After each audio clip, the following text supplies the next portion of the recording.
কারাবন্দী অসুস্থ বেগম খালেদা জিয়া অনবরত ছুটে চলেছেন কারাগার থেকে বাসা কিংবা হাসপাতালে। সে সময়ও বেগম জিয়ার অসুস্থতা নিয়ে নির্মম মন্তব্য করতে ছাড়েননি স্বৈরাচারী শেখ হাসিনা। খুবই খারাপ অবস্থা, মানে একটা নাকি যায় তার লিভার নাকি পচে শেষ। তো লিভার সাধারণত পচলে মানুষ কি বলে সেটা আমি মুখ দিয়ে বলতে চাই না। কি খেলে তাড়াতাড়ি লিভার পচে সেটা তো সবাই জানেন। বেগম জিয়ার উন্নত চিকিৎসার জন্য বিদেশে পাঠানোর দাবি ফু দিয়ে উড়িয়ে দিয়েছিলেন হাসিনা। প্রকাশ্য সংবাদ সম্মেলনে খালেদার মৃত্যু কামনা করেছিলেন তিনি। রোজই শুনি এই মরে এই যায়, তো বয়স তো 80-র উপরে, তো মৃত্যু সময় হয়ে গেছে, তার মধ্যে অসুস্থ, তো এখানে এত কান্দাকাটি করতে লাভ নাই। কিন্তু শেখ হাসিনার ব্যাপারে বেগম জিয়া ছিলেন দায়িত্বশীল, মানবিক ও প্রজ্ঞাবান। তা প্রমাণে একটি উদাহরণই যথেষ্ট। বাংলাদেশের রাজনীতিতে গত 4 দশকের ইতিহাস মানেই খালেদা জিয়া আর শেখ হাসিনা, দুই নাম, দুই মেরু, সাথে এক চরম দ্বন্দ্ব।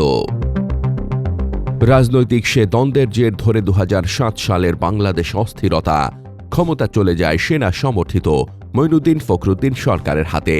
দেশ থমথমে, গণতন্ত্র হয়ে পড়ে বন্দী, আতঙ্কে আবদ্ধ রাজনীতি। ঠিক সে সময় চাঁদাবাজির মামলায় গ্রেফতার হন শেখ হাসিনা। আদালত প্রাঙ্গণে লাঞ্ছনার শিকার হন আওয়ামী লীগ প্রধান ও সাবেক প্রধানমন্ত্রী। এ ঘটনা ছিল বিএনপি প্রধান খালেদা জিয়ার জন্য প্রতিশোধ নেওয়ার এক বড় সুযোগ। একই সাথে তা ছিল তার মানবিকতার পরীক্ষাও। ঠিক তখনই বেগম জিয়ার এক মানবিক বিবৃতি বদলে দিল রাজনীতির ভাষা। খালেদা জিয়া বিবৃতি দিয়ে বললেন, শেখ হাসিনার গ্রেফতার এবং তার মর্যাদা রক্ষায় প্রশাসনিক ব্যর্থতা আমাকে বেদনাহত করেছে। প্রবল প্রতিপক্ষ হয়েও খালেদা জিয়া স্মরণ করিয়ে দিলেন, শেখ হাসিনার সাথে রাজনীতি নিয়ে ভিন্ন মত থাকলেও ব্যক্তিগত কোনো শত্রুতা নেই। তিনি সাফ জানিয়ে দিলেন, শেখ হাসিনা একজন নারী, একজন সাবেক প্রধানমন্ত্রী, দেশের একজন নাগরিক হিসাবে অপমানিত হতে পারেন না। শেখ হাসিনা বিভিন্ন সময়ে খালেদা জিয়ার সরকার ও দলের সমালোচনার গণ্ডি পেরিয়ে তার পরিবার ও ব্যক্তিগতভাবে তার বিরুদ্ধেও নানান অযৌক্তিক, অরাজনৈতিক ও অসৌজন্যমূলক উক্তি করেছেন। তারপরও দেওয়া বিবৃতিতে শেখ হাসিনার মুক্তি দাবি করেন খালেদা জিয়া। এই বক্তব্য কোনো কৌশল ছিল না, এ ছিল রাষ্ট্রনায়কত্বের ভাষা। এরপর 2008 সালের সংসদ নির্বাচনে শেখ হাসিনার নেতৃত্বাধীন জোট বিপুল সংখ্যা গরিষ্ঠতা পেয়ে ক্ষমতায় গিয়েছিল। সেই থেকে শুরু করে টানা 1.5 দশক শেখ হাসিনা হামলা, মামলা, জেল, জুলুম, গুম, খুন, ভোটারবিহীন নির্বাচন করে ক্ষমতায় টিকেছিলেন।